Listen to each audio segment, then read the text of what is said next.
Good evening, everyone, and welcome to the Roux Group and BJS Academy Journal Club webinar. My name is Nicola Raftery and I'm the president of the Roux Group, and I'm really delighted to have you all joining us here this evening.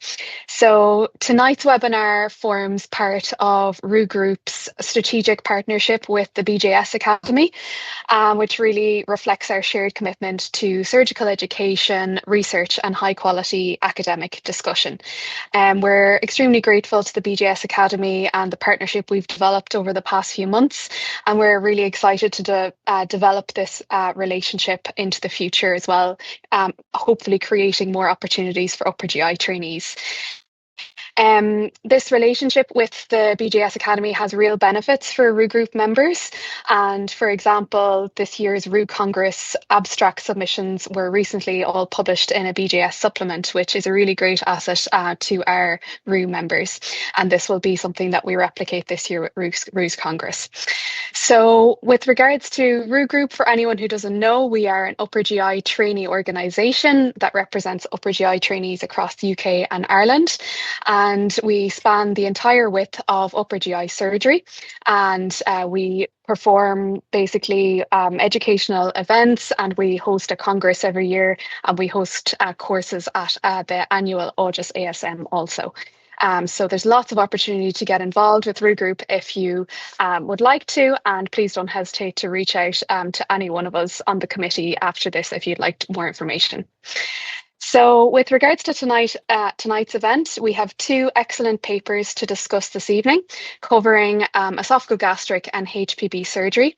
And I'd like to briefly introduce our speakers and expert discussants for tonight's event.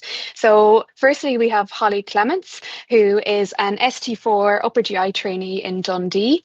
And she is our current OG lead on Roux Group.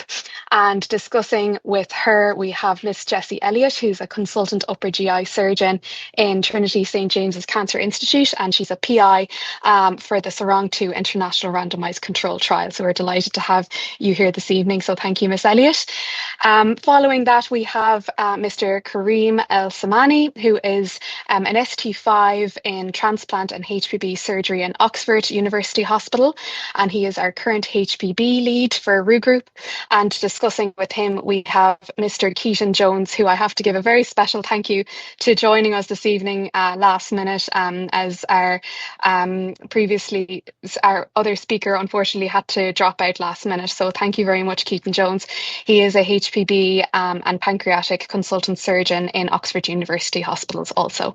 So we have two excellent papers to start, and I'm going to hand over to Hollie, who's going to start our first session looking at the SPACE-FLOT study.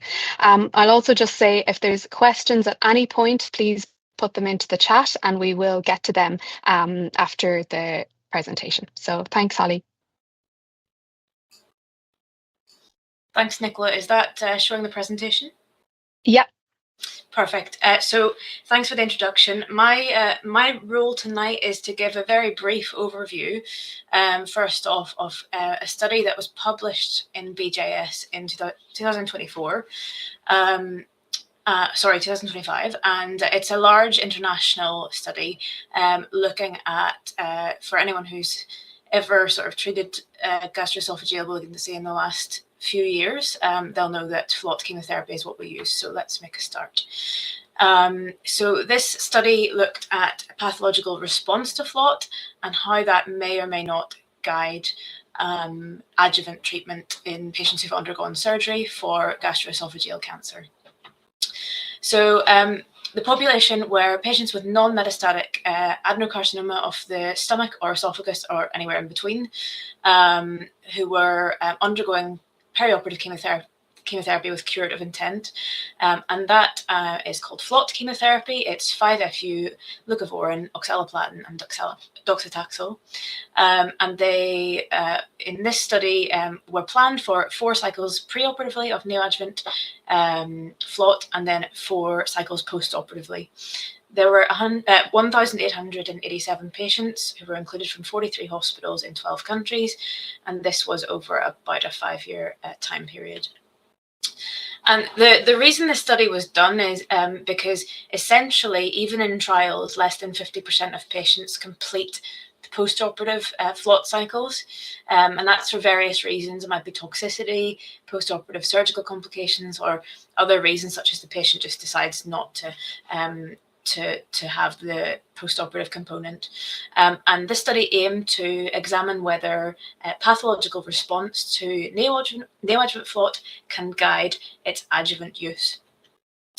It was a retrospective study. It was non-randomized, multi-center and multinational. So we're not talking a randomized control trial, but it does give us very good real-world data, I believe.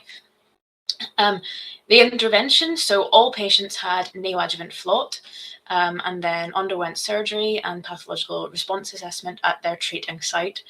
And of the patients who were included, 1,255 patients had adjuvant FLOT. And essentially, it was looking at patients who had adjuvant FLOT versus those who didn't have adjuvant FLOT.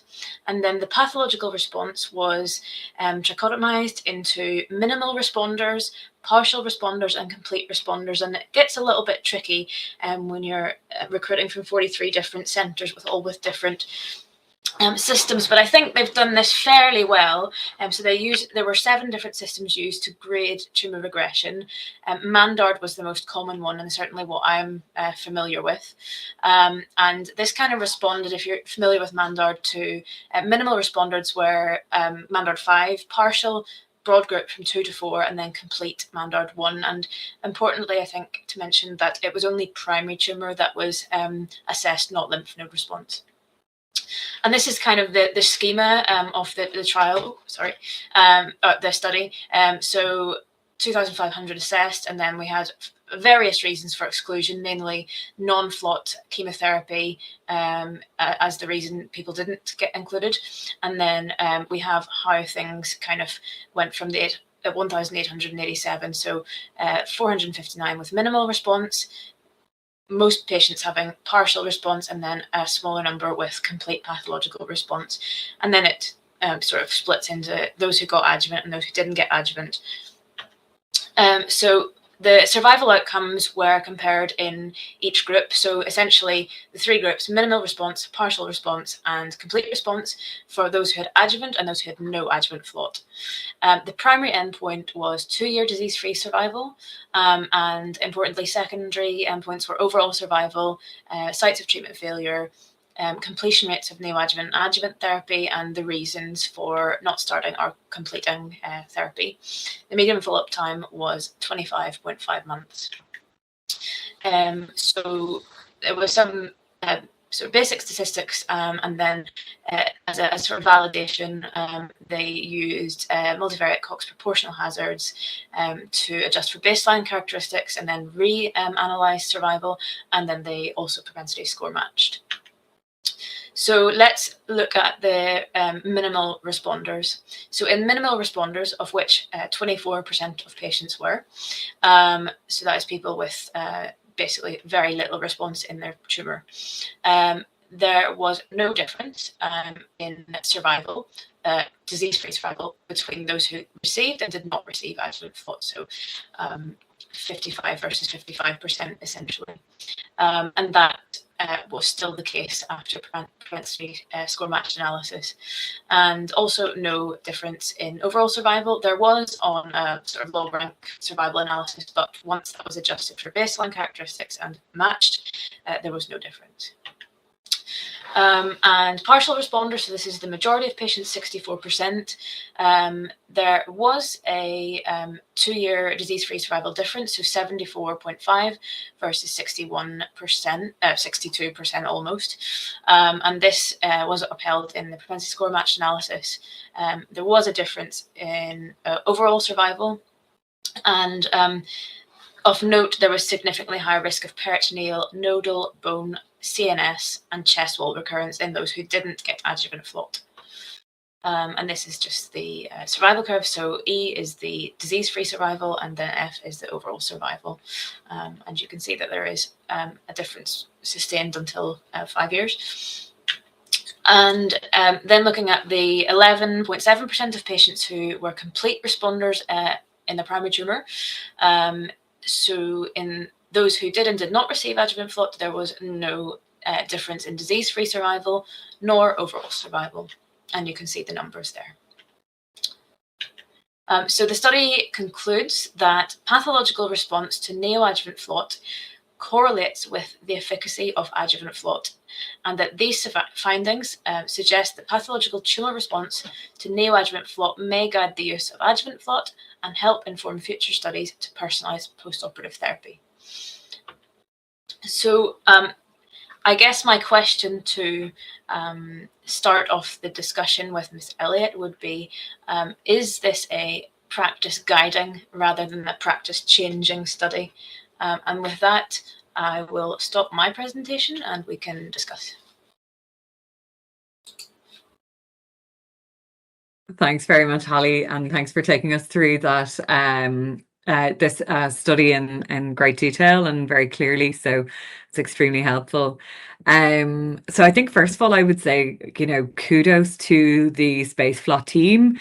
It was led from the team at Peter Mac in Australia, but I think they managed to get together a huge number of collaborators from around the world to gather data on what was a very early experience of implementation of FLOT. So it was when most centres, including ourselves, had only treated a relatively small number of patients. So you can see that in the number of centres included and the total number of patients. This was really early days on answering a really key question.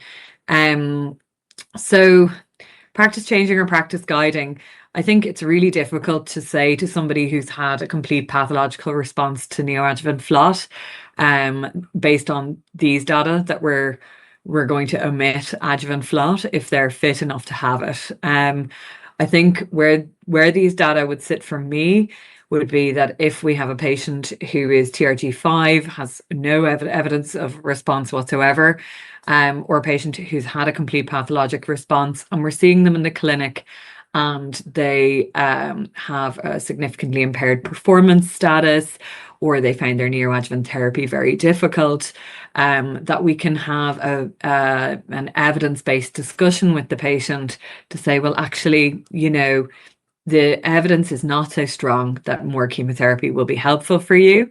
And also to reassure patients who are in those categories for whom adjuvant FLOT has to be discontinued due to toxicity, that there's no evidence of any kind of survival disadvantage if patients are in the PCR or no response groups. So I think I find it very helpful in informing discussions with patients. I think I personally would not use the data to inform discontinuing adjuvant treatment because it is non-randomized and observational. But I do think it's very helpful in informing discussions with patients and understanding that it may be safe to avoid adjuvant FLOT in some contexts. Of course, it's all complicated now because we have new neoadjuvant protocol, which makes things questions kind of the relevance, I guess, or the generalizability of these findings going forward. So I'm sure most of our audience, and I'm sure our panel will be aware, the Matterhorn trial was published last summer, and that has shown us that perioperative treatment with durvalumab combined with FLOT is associated with a very significant improvement in disease-free survival and a significant improvement in overall survival in this same patient group. And so that makes the question even more complicated, I think, because in Matterhorn, the patients received 2 doses of durvalumab pre-op, but then continued durvalumab for a year post-operatively. And so that's a lot of treatment for our patients to go through. And I would love to see a future study looking at, SPACE-FLOT 2, looking at completion of adjuvant durvalumab with FLOT, because I think that would be very, very interesting indeed. There's been some really nice studies looking at immunotherapy kind of rationalization in other cancer types, and showing that reducing the doses or reducing the number of cycles the patient receive doesn't necessarily have a negative impact on response and survival. So I think that'll be the next question in this kind of field that we need to answer. Hollie, has it changed what you guys are doing in Dundee? Are you omitting adjuvant FLOT in some patients now? I think like you say, it's a discussion with a patient, and I work very closely with the medical oncology colleagues in Dundee. So I think it's a discussion with the patient. I think certainly if they, it's not captured in this study, but we know that lymph node positivity and response in lymph nodes is also very important.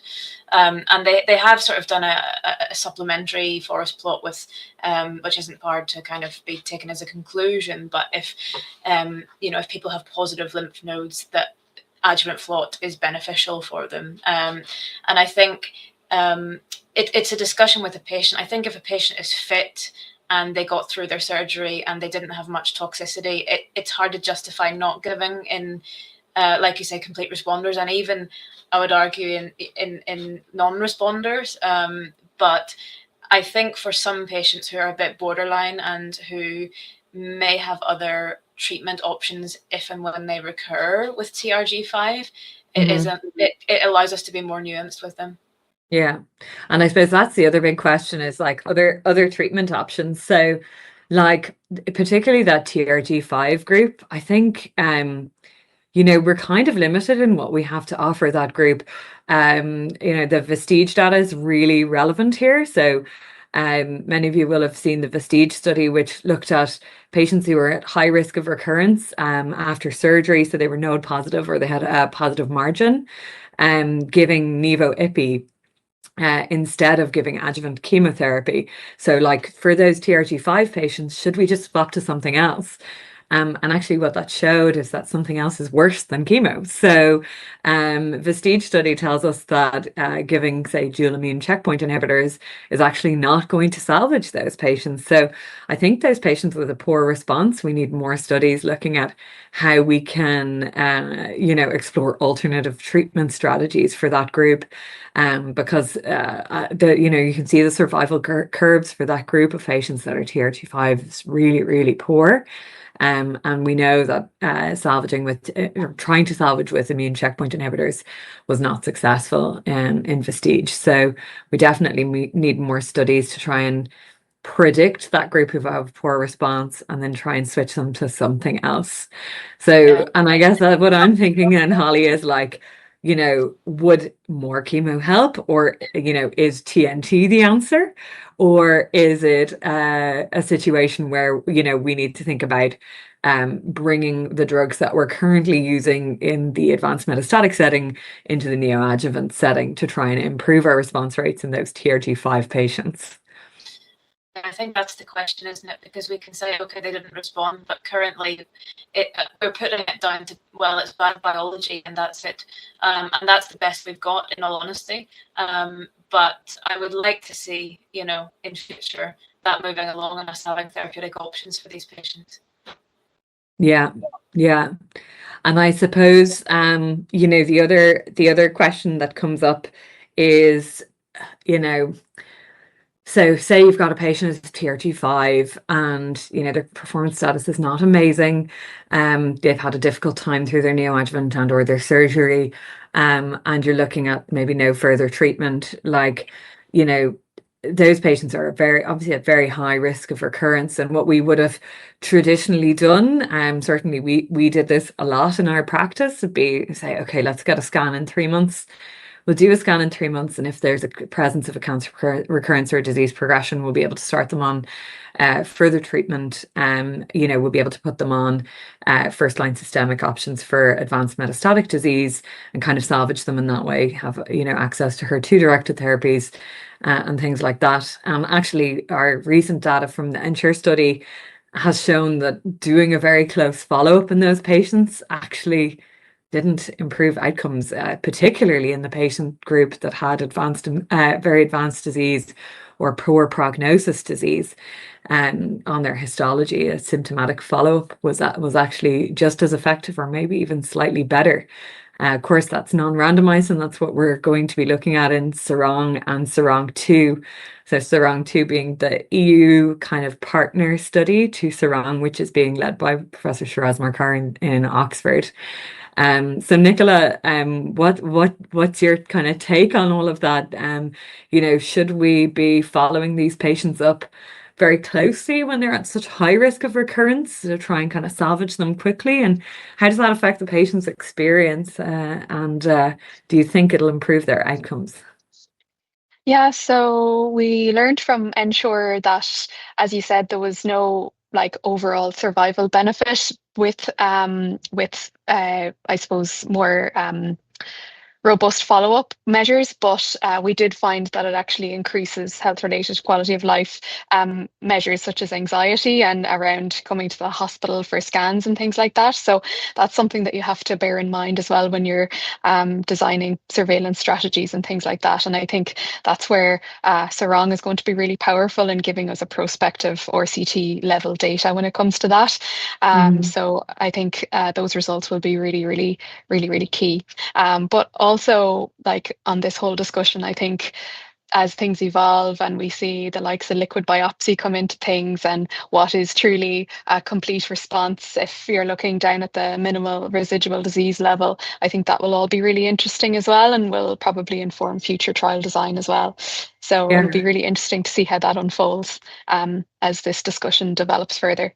I totally agree. Nicola, I think there's a little bit of data in some other fields helping us to make adjuvant decisions, not just on the post-op pathology, but also based on patients' liquid biopsy status. Can you tell us a little bit more about that? Yeah, so we've seen that in colorectal cancer. So the dynamic trial, I think it's called, by T et al. It was in 2025, and they're excitingly making clinical decisions on the use of adjuvant chemotherapy in patients with stage 2 disease, which was always a very difficult group to decide on. And they found that using ctDNA to decide on the use of adjuvant therapy didn't it didn't lead to worse survival in patients, basically. So what it showed was that they can actually make clinical decisions based on ctDNA, which is really, really exciting. And it's a real world application of ctDNA, which is, I think, what we've been looking for many years. And I think if we can see that through into OGE cancers and see it making clinical decisions clearer, it'd be really exciting. Yeah, I totally agree with you. And I think particularly for patients who have pretty good prognosis disease after their resection, you can see the overall survival for complete responders was actually excellent in this SPACE-FLOT study. As again highlighting the difference in how effective a surrogate marker complete response is in chemotherapy as compared with chemoradiography. So, we see some other studies where the complete responders for chemoradiography have a overall survival at 5 years of about 50 to 60%, even in complete response. Whereas in SPACE-FLOT, you've got something, I don't know, just looking at the curves, in excess of 80 to 90%. 5-year survival for patients with a complete pathologic response. So that may be a group that we could particularly target for maybe omission of adjuvant treatment if they had, say, negative liquid biopsy, for example. So I think future studies are needed in this area.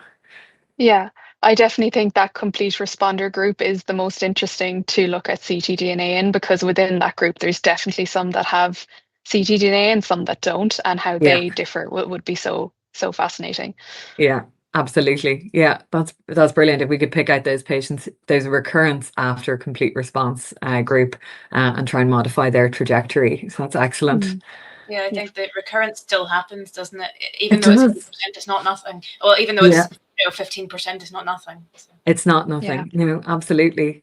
But I have to say, a wonderful paper overall from the SPACE-FLOT collaborators, and shows what a very large group of people contributing kind of relatively smaller numbers with a early experience of a new neoadjuvant regimen can achieve and help to inform our practice that things are changing so quickly in esophagogastric surgery at the moment. Any final comments from Hollie? You've prepared such a great talk on this paper. I think just philosophically, obviously this is to do with chemotherapy, and it has a massive role in adenocarcinoma in our disease type. But I do think as surgeons we have a role to play in improving patient outcomes and care. And I think actually what we should look at is making sure that we give the highest quality surgery we can, because that is we are that tool in the toolbox, I guess, and making sure we have as high R0 rates as we can, and do a good lymphadenectomy. And I think together with our medical oncology colleagues, we can improve survival doing that. Yeah, totally agree, Hollie. Yeah. Brilliant. Thank you very much. That's brilliant. Thank you so much both for a very interesting presentation and brilliant discussion. So with that, we may move on to our HPB section of this evening. So with that, I'll hand over to Kareem, who's going to present the next study. All right, well done, Hollie and Jessie. Thank you, Nicola. I will share my screen. All right, so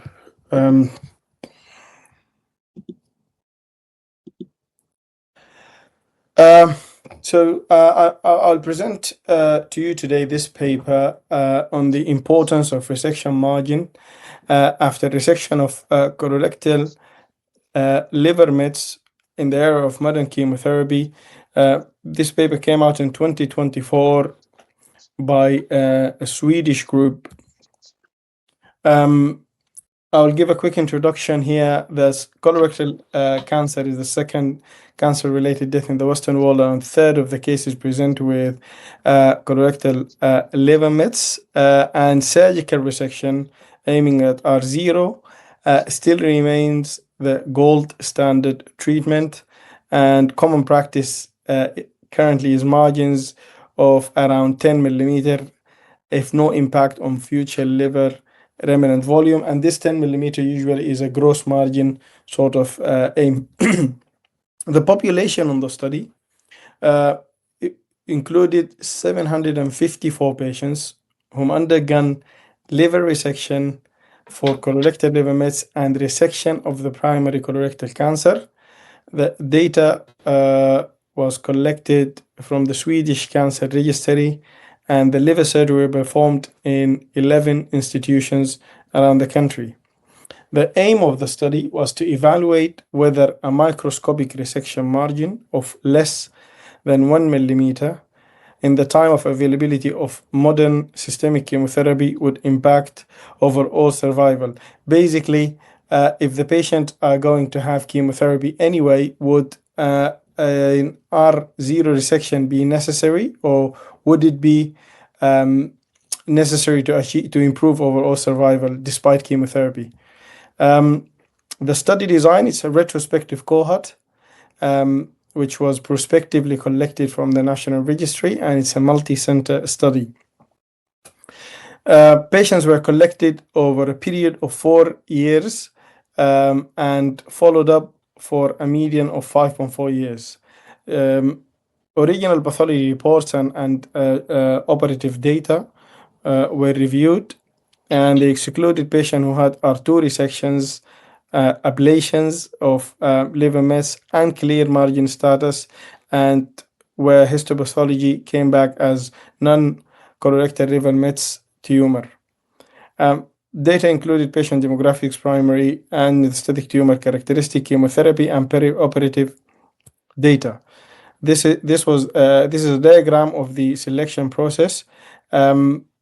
They divided the patient into 3 subgroups. If you look at the bottom of this diagram here, the 0 millimeter margin group, a 0.1 to 0.9 millimeter margin group, and more than 1 millimeter margin group.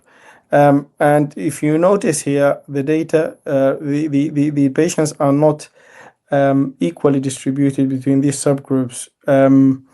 with 621 patients, understandably in the more than 1 millimeter group, which usually what surgeons aim for.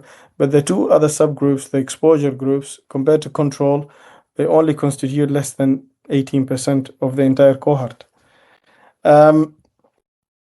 For statistical analysis, they used median and interquartile range for descriptive statistics, and overall survivor was illustrated in Kaplan-Meier curves. They also used Cox proportion hazard model, univariable and multivariable analysis.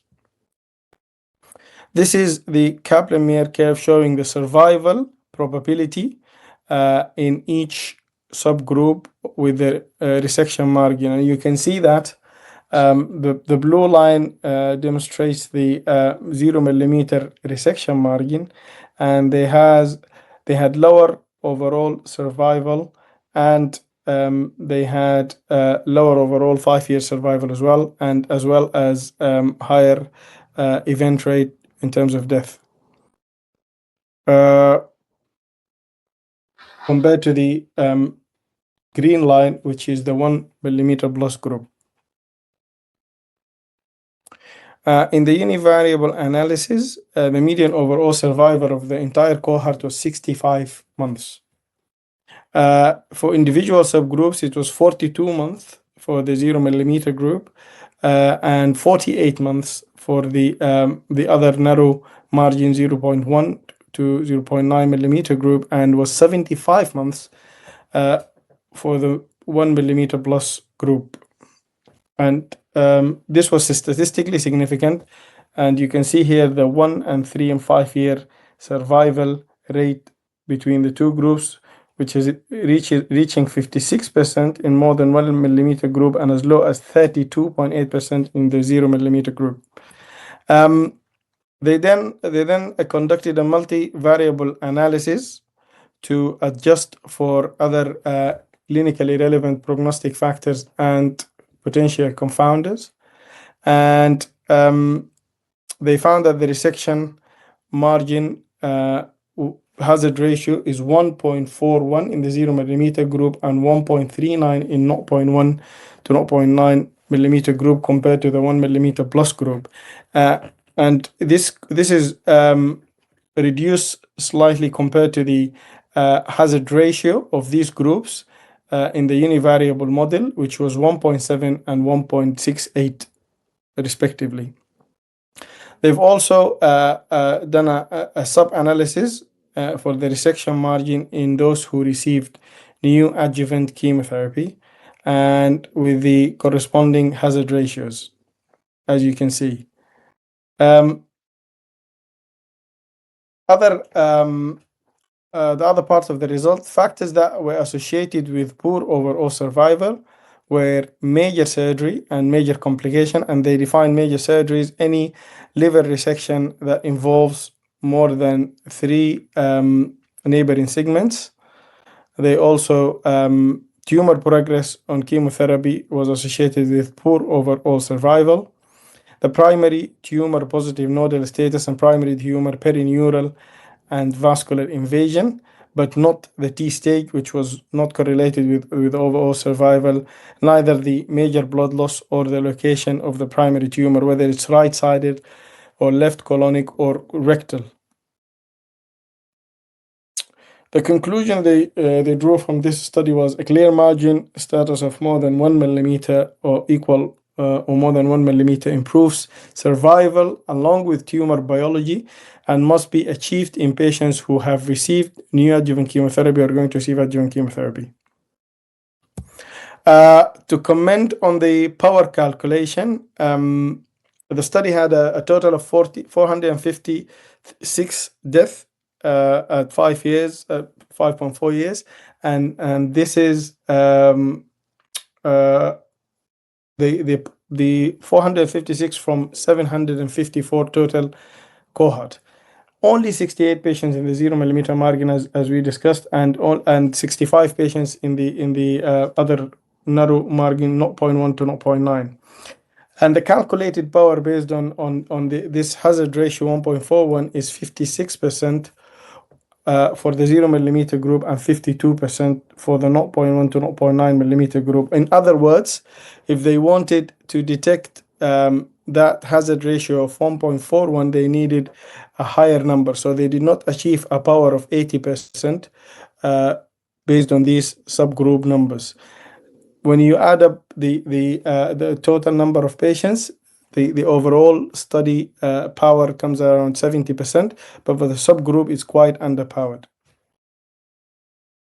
In terms of appraisal of this study, it's retrospective design, but despite that, I think it's well conducted, a national, clinically relevant retrospective cohort. They had a good cohort size and a long follow-up, and the overall Kaplan-Meier comparison was significant, as you can see, and statistically significant, showing that the narrower the margin, the poorer the overall survival. The things that I think were considered limitation in this study, association of poor survival, the missing important confounders such as CEA and tumor biology. They did not comment on tumor mutations such as KRAS or BRAF, and did not include the CEA in the patient. And also there was no differentiation between parenchymal and vascular narrow margin, as these are considered prognostically different when it's in R0 or R1 vascular or parenchymal involvement. But the overall association of poor survival with the narrow margin did not disappear with the multivariable analysis after adjustment for other confounding. Any questions? I guess before we go to the questions, for my discussant, I would like to start this with that we aim for a 1 centimeter or 10 millimeter margin, Mr. Jones, and we also one thing I've noticed that they haven't mentioned is the use of intraoperative ultrasound scan in their resection margin checking. I might jump in for 1 second, Kareem, just to mention to anyone in attendance to just please type your questions into the chat if you have any. Okay. Thank you. Sorry, go ahead. So if we ask questions, can people type their responses as well? We can. Okay, right. No, as in like anyone else. So can I crack on and Yes, I was please. thinking maybe I can have a bit of a discussion with Kareem, not to put him on the spot, about some of the critical analysis. Would you accept this paper for publication? I would accept it, yes. Okay, right, radio. So I guess it raises two questions. One is like critical analysis of the paper, and then is anyone from BJS here? No. Critical analysis of the paper, and then there's the sort of the concept around the surgical side of it, which is more contentious. So from a paper perspective, what do you think the biggest weakness is of it as a paper and its message as a result? I think they did not demonstrate that the conclusion that they draw that a margin of more than or equal 1 millimeter improves overall survival. They did not demonstrate that. They demonstrated the opposite of that, but they did not. The paper did not manage to address that. So would it change your practice? Not really. No. So what are you going to do when you do a liver met resection? What are you going to be thinking in your head about what you're going to try to achieve? I will definitely try to achieve a wider gross margin of at least a centimeter around the tumor, especially if this does not affect a future liver remnant volume. In case of solitary mets or non-anatomical resections. For bigger tumor or higher tumor burden or multiple mets, usually there will be a different strategy of segmental or hemihepatectomy, more major liver resection to address these. But yes, So I would still. you did a really fantastic summary of the paper, including the fact that they'd obviously presented this as a standalone endpoint, so R1 versus R0, but they'd looked at several other factors in a multivariate analysis. So what was the single biggest component that had an impact on survival in the multivariate in terms of an odds ratio? And in terms of there was the tumor burden score, they called it TBS, but there's only 19 patients in that category calculated, and also the age and the resection margin.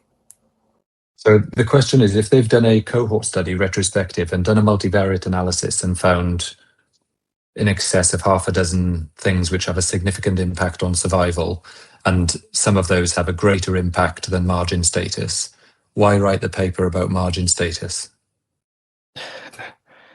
I think that's the primary aim, was to look at the resection margin and the primary status in terms of what I'm most surprised about is that they did not mention. I'm not putting you on the spot, Kareem. I'm just it's a question, isn't it? I totally understand what you mean, but other things that I'm most surprised about, there was very little about chemotherapy in terms of the actual multivariable analysis.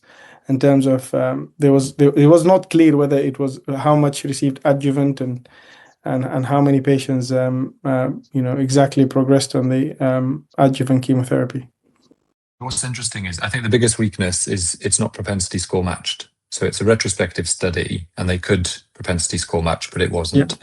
And so what you're doing is you're comparing vastly different groups of patients. So the key telltale is when you look at the demographic data table and look at the differences between the patients, because it's not propensity score matched and it's not a randomized study. You obviously would expect there to be potentially some differences. And the big differences between the cohorts are that the group with an R1 margin status were patients who reflect much more aggressive biology and aggressive disease. So they're patients with bilobar, multiple liver metastases. They're more likely to be undergoing major resections with greater blood loss, more complications. So what that tells us is these are the complex patients who have, the far end of aggressive biology. And the reason that's important is because, as you know, when you're doing a liver resection on someone with disseminated metastatic disease, complex liver surgery, the chance of one lesion having an R1 margin status is much greater. But in the grand scheme of things, the impact that the R1 margin status on that patient's trajectory oncologically is going to be minimal. So it's a marginal gain. And I think what the paper does is suggest that it's a really important factor, when you read the title and the abstract. But we know that that's much less likely to be the case. So if you put this paper in the context of the wider literature on margin status in liver surgery for metastatic disease, what would you think then, or what would you? I think looking at more interesting papers that have been published in this field, although a bit old, like the 10 years old study from Basingstoke and Leeds, that they looked at 2,700 patients, and they concluded that a margin more than 1 millimeter is considered the gold standard for resection. I think that's more clinically relevant than trying and see if the R1 resection could survive despite having chemotherapy. So I guess you could counter me by saying if it doesn't matter and it's marginal, why don't we just go in and hack things out, and it doesn't really matter if we're precise and we don't really care about margins. But we don't do that, do we?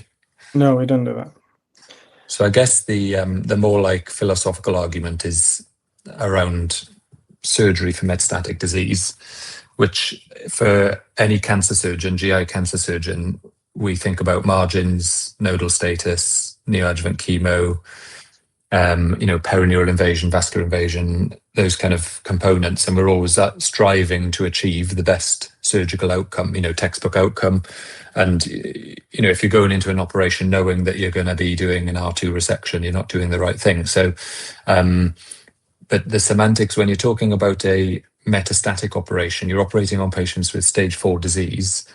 They've got micrometastatic disease. You're operating on occult disease, and in many cases on patients with several lesions. You're not interested in the nodes because this is by definition metastatic disease. They're not arising with a primary lymph node network.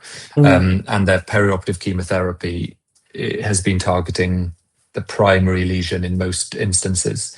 Yeah. So the kind of philosophy around metastatic surgery is very different compared with primary colon surgery, primary pancreatic surgery, primary OG surgery, where those classic, oncological cancer concepts are historical and are backed up by evidence. So when liver metastasis surgery became a thing, which is only recent history, that the concept of margin status was a new thing, and it's been borne out that it's much less relevant than it is in primary cancer surgery, where you're aiming for cure. Yeah. Ultimately, in metastatic cancer surgery, you are aiming to extend someone's survival, but the chance of curing people is substantially less.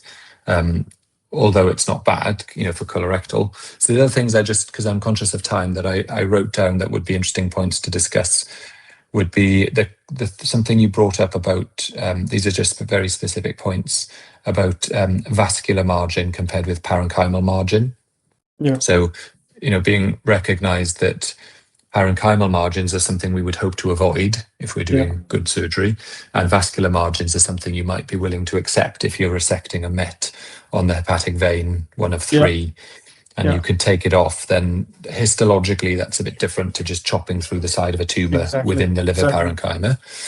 The other things would be factoring in chemotherapy. So there is no equivocal evidence anywhere to suggest whether or not neoadjuvant or perioperative chemotherapy for someone with metastatic disease is of any benefit.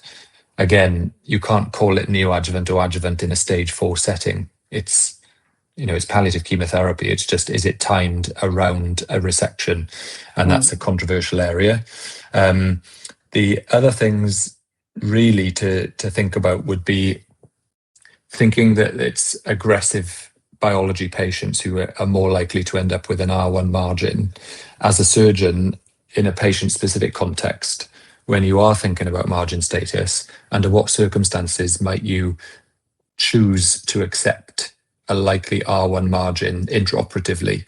So obviously, if you're going into the operation, you want to achieve R0, but there are times intraoperatively when you might choose to accept less than that. So 2 ends of the spectrum, which would be included in this paper.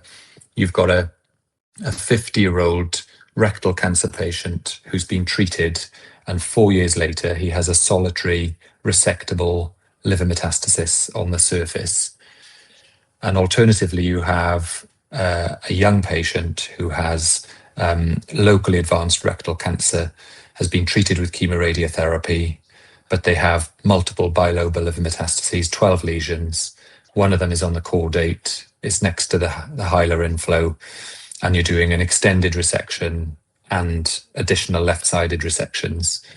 So, and the patient still has their primary in, and they presented with synchronous disease. And, they're KRAS wild type, they're mismatch repair proficient. So intraoperatively, you've done the right side, you've got one lesion on the left, it's close to the inflow. What are you going to do? Are you going to say, stop there, or are you going to accept an R1 margin? And you can see the differences. An R1 margin in the first patient would probably be unacceptable. You want to, that would be a surgical failure.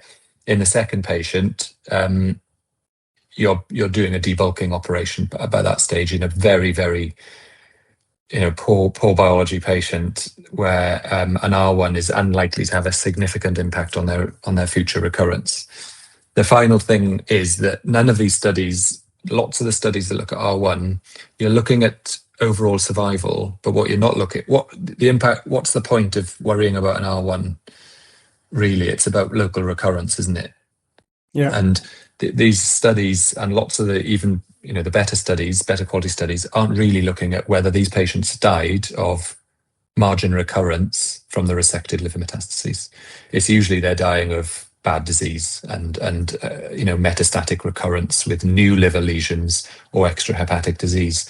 So if you really want to drill down into whether it's important or not, you'd want to find out in those patients who have recurrence, are they dying from margin recurrence? So the patient who's 50 with a solitary lesion, if he has recurrence and he dies from it, that's direct impact of your margin status. The second patient's not going to die from their recurrence in their hilum. Yeah, sort of a cancer-free survival more than overall survival. Well, it's just whether or not, the impact of the local recurrence, which is very rarely a major problem. It's usually a proxy of wider disease. That's quite great. a controversial topic. Most surgeons don't like talking about their failures. You've mentioned already that it might be a controversial area, Mr. Jones, but there is a question from the audience. Did they consider whether the resection margin influenced further adjuvant treatment or not? So that's a good question because we don't have. I remember being told off as a trainee for referring someone for adjuvant chemotherapy after their liver metastasis resection. And they're right, you can't call it adjuvant treatment because they're stage 4 and they've had a metastasis resected. And their adjuvant treatment was given after their primary was resected. So that's another reason it's controversial. So you talk about perioperative chemotherapy. It's down the line, 50-50, whether or not, and then you just decide on what you want to believe in, basically. There is evidence for preoperative chemotherapy in a patient who's going to go and undergo a liver resection. And then there's evidence for adjuvant or perioperative post-op chemotherapy in a patient undergoing metastasis resection. The R1 status margin, largely, whether or not an oncologist decides to give further chemotherapy after they've been resected, the margin status has little impact. What has a bigger impact is the overall context of their oncological treatment. So if, for example, they'd had adjuvant treatment for a stage 3 colon cancer within the last 12 months, and they've got potentially bad disease, then further chemotherapy with the same chemotherapy is unlikely to benefit. Similarly, an oligometastatic patient 5 years later, you're likely to cure them with a resection alone. Jessie, you've got a hand up. Yeah, no, I'm just obviously I'm not doing HPV anymore, but I'm wondering, did the paper include patients who had like a 2-stage hepatectomy or kind of there were a advanced couple procedures? There was few. There were a few, and they all tended to be in the R1 group.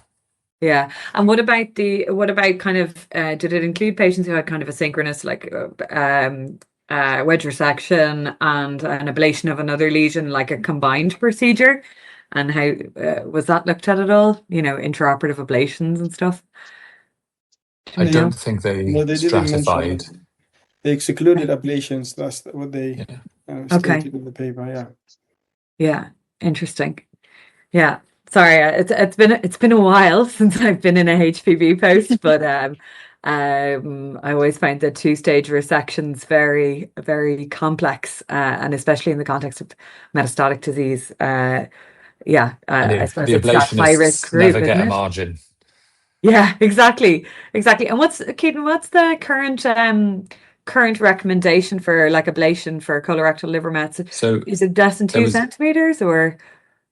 So there was a recent trial. It was the first randomized evidence looking at ablation versus surgery for all comers, and it doesn't define what like size of lesion or how many lesions. Okay. But it showed equivalent outcomes to surgery. So people begun to use that as a benchmark now for suggesting that ablation, if it's equivocal, should be offered over and above surgery. But that's not what the evidence says. That's just because people always think that anything non-surgical is better than surgery. Yeah. But now there's now that people started doing a lot more and finding that they're managing to burn a hole into the diaphragm and have bile in the chest and have recurrences, then the sort of dust is settling a bit. So that's quite interesting. And the other thing that trial didn't do, which is a bit like what this study is suggesting, is that if you ablate one met and operate on one met, the outcome is equivocal. If you have someone with 12 mets on the right side and you do a right hepatectomy, or you ablate 12 mets, the outcome is not equivocal. You're much better off having surgery. Yeah, yeah. But maybe as a good kind of combined strategy, if you have to do a major liver on one side and you have a small met on the other side that's very deeply positioned, or that kind of thing. Would that be, that was kind of... that's, you've got to, the hybrid approach is good, and you can't play them off each other, and you've got to work with your ablationists. But they're now in the infancy of their of ablation, because the workload is ramping up, and all of a sudden, for example, I'm not criticizing my colleagues here, but the concept of segmental anatomy inflow FLR is very different to them. So they will happily go ahead and ablate something in all segments of the liver, not thinking about residual volume and the fact that you need some arterial inflow territory. And so that is a problem, and you can have bad outcomes. So you've got to, ultimately, the surgeon still remains, the person who knows what the best oncological strategy is. And the ablationists in that regard are technicians, and, we should be guiding them on what they should do. Yeah. You can see my bias. A little bit of preference in one direction there. And are you guys using radio frequency or microwave, or what's the kind of... microwave. Okay. There is these are very good questions. Thank you. Sorry, they're probably completely dumb to somebody who works in HPV all the time. The new kid on the block is histotrypsy. And the rationale for that is there's a company, and they've launched the Edison device, which is a handheld ultrasound device that can ablate lesions very safely, very deep, very big. And the reason it's been successful is that is operated by surgeons. And the US took that up very quickly because they can ablate in the outpatient department and then go ahead with surgery. So that's rendered the radiologists redundant. Yeah, that's fabulous. Great. And final thing to mention there, which would be of interest to you, is that Oxford's just had a Relogo trial funded. I heard. Yeah, which means we'll be operating on the OG Mets. So that'll be a really interesting new thing to think about. Yeah, it's really exciting. So we're hoping to open some oligometastatic trials, currently in discussion which way we go, but also here in Ireland. So it's a very exciting area. And that might be interesting because of what you were talking about with regards to immunotherapy. So we're likely to see more of this kind of indolent oligometastatic disease that we need to think about what we're going to do. Yeah, because they're not just going to... It's increasingly challenging us in upper GI, patients with stable oligometastatic disease after 2 years, or complete response in the liver but persistent primary tumour. And we're increasingly having MDT discussions about oligometastatic surgery, also to the primary, which is... uncertain territory, I would think, based on the current data, and the Renaissance trial is not positive in this area, but patient selection, I think, is going to be the key. And how do we pick the right patients for this approach, Yeah. It's very exciting. It is. Brilliant. Great to have all these other new options coming on for our patients. It's wonderful. So thank you very much for that presentation and great discussion. I just want to say to the audience, if you have any questions, please pop them in. I do have one regarding the SPACE-FLOT paper. So someone has asked about MMR status. Was that analysed, and would that hold any importance with regards to how SPACE-FLOT is interpreted? So Hollie, do you want to comment initially, and I might add some thoughts on that one as well? I would say that it's been very loosely analysed. I'm just looking at the supplementary material, and actually, so we've got biomarker, some sort of biomarker differentiation. So HER2 is commented on and mismatch repair, but only basically they didn't know for about 80% of patients in each biomarker whether they were positive or negative. So only about 20% of the whole cohort had any sort of status. of whom 3% were MMR deficient. Right. Okay.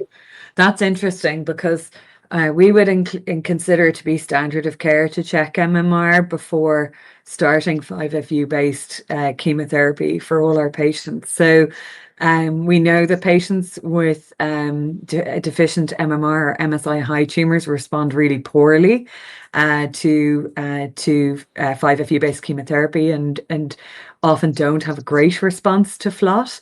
And then we also know that they can potentially do really, really well with immunotherapy in the neoadjuvant context. So, you know, it may be that those patients are kind of, I suppose, potentially driving. So if you're working in a centre where MMR testing is standard of care, it's a little bit hard to interpret these findings because we probably wouldn't treat patients with FLOT insensitive dMMR tumours with neoadjuvant FLOT. So it's hard to interpret that group because they're definitely not, or they're less likely to benefit from the adjuvant component. I think we had a discussion a few years ago with Maeve Lowry from from Dublin, and we were like the people from the UK were amazed that you guys just don't treat MMR deficient with FLOT and you just give immunotherapy, because I think in the UK we still were giving FLOT. Largely we still give FLOT because we didn't have a better option, but I really think it's we felt for a long time it's a disservice to the patients, but we couldn't do much else. But they have done a subgroup analysis. Obviously, it's not to be taken as a conclusion, but there's, as you would expect, patients who were MMR proficient had a relative benefit from adjuvant FLOT. So yeah, exactly. Yeah. So like in the Infinity study, the patients with gastro-oesophageal adenocarcinoma who were dMMR had, I think, 80% successful organ preservation with neoadjuvant immunotherapy. And in the patients who had surgery in phase 1 of that study, I think the complete pathologic response was over 60%. So, I guess a big challenge now in our MDT is what to do with these patients now that we have combined chemoimmunotherapy options. So at the moment, we are considering them for the Matterhorn protocol, and we've seen some really great responses with that.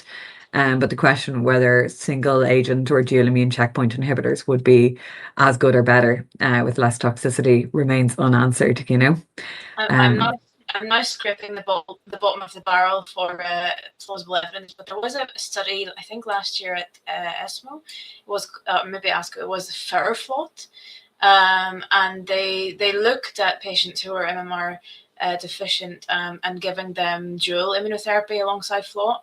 And I think they had something like similar, like 80% complete pathological response on resection. It was insane. Yeah. So I think we're going to start looking at a lot more biomarker-directed therapy in the neoadjuvant context, and that'll change, I suppose, what we do post-operatively as well. So yeah, it's a very exciting time, isn't it? Yeah. Very exciting, ever-changing. Yeah. Perfect. I don't think there's any other questions from the audience, and we've just reached time there. So unless there's any other questions from the panel or comments, we might draw it to a close. So I just want to thank our Roux Group leads, so Hollie and Kareem, but most certainly thank our expert consultant discussants tonight, so Miss Jessie Elliott and Mr. Keaton Jones, for joining. We really, really appreciate your time, and thank you everyone who has joined us as well. Just want to plug one thing on behalf of our research lead. We do have a new Roux research group, and we meet on an 8-weekly basis to discuss research projects and see if there's any ways that Roux can help with everything that in setting up a project, etc. So I just want to mention that we have an email address, and it's rouxresearchgroup@gmail.com if you did want to reach out to us. So please do. And on that note, I just want to thank BJS and Katie for being there tonight to moderate the session. And thanks again for your attendance. So we'll draw it to a close. So good night, everyone. Thank you.